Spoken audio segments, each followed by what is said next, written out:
सोमनाथ सूर्यवंशी नावाचा तरुण LLB वकिलीचं शिक्षण घेत असताना, त्याला कायद्याची माहिती असताना, त्या युवकाला फरफटून नेऊन जेलमध्ये टाकून त्याला पाहिजे तसं मारून त्याचा जीव घेतला.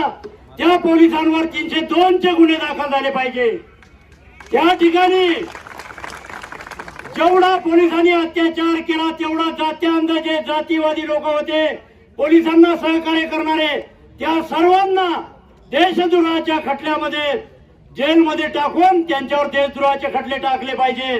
जे जातीवादी लोक होते, जे संविधानाच्या स्मरणार्थ रस्त्यावर उतरले, त्यांना अडवून मारत होते, ते कोण या पोलिसाचे बाप होते का की त्यांना अडवण्याऐवजी त्यांना सहकार्य करून जे संविधानाच्या स्मरणार्थ उतरले त्यांना मारहाण करण्यात आली. आम्ही सर्वप्रथम या भारतातल्या असंविधानिक जे संविधानाला मानणारे नसणारे ते कोणी असोत त्या सर्वांचा या ठिकाणी निषेध नोंदवतो.